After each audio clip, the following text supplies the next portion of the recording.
Pemirsa, penyidik Kejaksaan Negeri Buleleng terus mendalami kasus dugaan korupsi dana PN pariwisata di Dinas Pariwisata Kabupaten Buleleng. Penyidik menemukan fakta baru dalam pemeriksaan lanjutan siang tadi. Diduga ada dana mengalir keluar dari instansi Dinas Pariwisata Buleleng.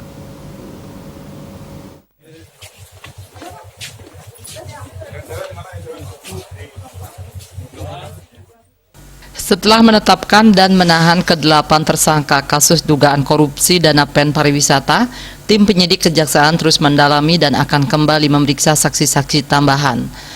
Kuat dugaan ada dana mengalir dari Dinas Pariwisata Kabupaten Buleleng ke beberapa instansi di lingkup Pemka Buleleng. Kepala Seksi Pidana Khusus Kejaksaan Negeri Buleleng Iwayan Genip membenarkan hal tersebut. Dari pemeriksaan lanjutan beberapa saksi dan para tersangka, kuat dugaan ada dana mengalir ke 3 instansi yang ada di Pemka Buleleng. Dari 3 instansi tersebut, rata-rata memperoleh bagian kisaran 1 juta hingga 3 juta rupiah. Genip menambahkan, sebetulnya ada satu pihak yang bisa menggambarkan atau menjelaskan kasus ini secara nyata, namun yang bersangkutan saat ini belum bisa dimintai keterangan.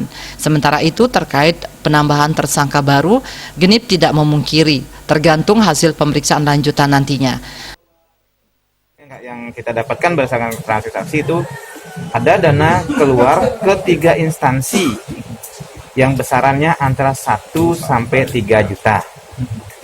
1 sampai 3 juta. Nah, kami juga berharap mungkin melalui rekan-rekan media, mungkin mereka nanti akan membaca berita atau mendengarkan, bagi teman-teman yang merasa menerima dana yang tidak menjadi haknya, tolong segera dikembalikan ke penyidik. Sekali lagi, saya ingatkan untuk rekan-rekan yang menerima dana yang bukan merupakan haknya, segera kembalikan ke penyidik.